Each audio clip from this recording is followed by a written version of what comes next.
gising sa umaga hanggang sa ating gabi, pinagpala, pinagpala. Ayan, o diba? Dahil nagtatagsibol na ngayon, magsi-start na tayo magtanim ng iba't ibang klase ng mga vegetable, kagaya nitong mga ito. Ayan. At syempre, yung aking kamote, ayan, binabad ko na rin para dyan ako kukuha ng ipang tatanim. At dahil sa tapos ko nang malagyan ng lupa, isa-isa na natin ilalagay rito ang ating mga seeds tulad na nitong sitaw. Ayan. Dadamihan natin ngayon ng sitaw para maraming makatikim dahil napakamahal ng gulay ngayon mga besi talaga naman. Ito naman yung sigarilyas. Ayan. Kakaunti lang pala ang laman, oh. Ayan, oh. 'Di ba? Kaya 2 pack yung aking binili. Mas makakatipid pagka bumili tayo ng seed tapos tayo na ang magtatanim dahil kapag bibili ka na ng mga buhay nito, ang isang piraso ay nasa 100 plus ang isang paso kagaya niyan. Kung bibili ka, di marami kang maitatanim, 'di ba? So taon-taon ganito ang ginagawa ko. Para ka lang naglalaro ng sungka, 'di ba? Oh, ilalagay mo lang yung seed dyan sa mga maliliit na seedling pot. Ayan. Pagkatapos nito ay yung ibang gulay naman ang ating itatanim.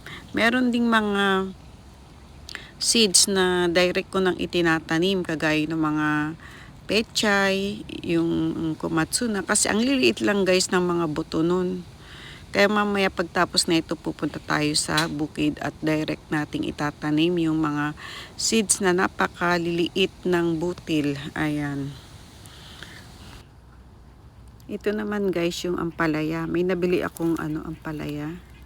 Kaunti lang pala ang laman nito. Ayan, oh. At meron ding kulay white.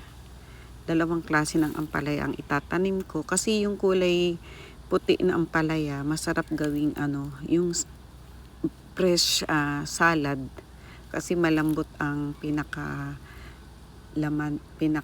ampalaya niya pa. Ayan. So lagyan natin ng tanda, wag natin itatapon ito, ilagay natin diyan sa gilid na katunayan itong itong pasok na to ay kulay green ang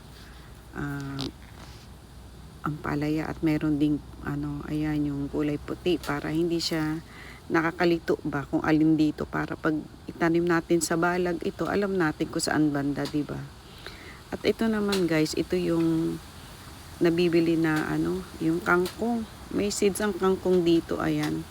Itanim na rin natin sa mga poto ito para pag ilagay natin sa lupa ay madali na itong mabubuhay, di ba? Kasi buhay na siyang ilalagay, may ugat na, paugatin natin siya dito bago natin ililipat sa bukid. Ayan.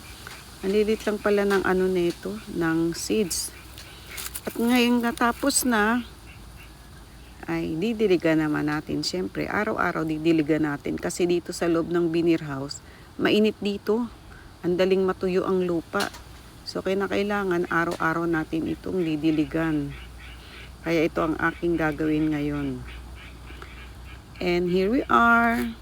Andito na tayo sa ating bukid. Ang lupa dito ay malambot lang.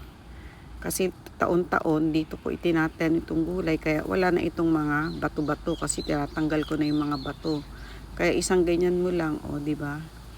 Itatanim ko dito guys yung komatsuna at ang pechay. Sobrang aliliit lang ng mga rito. Ng buto.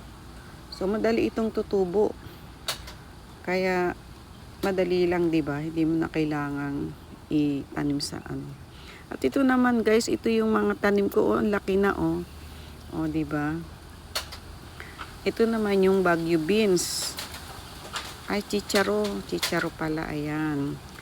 Ito ay gumagapang kaya ayusin natin, ilagay na natin dito sa mga net para gumapang siya pataas.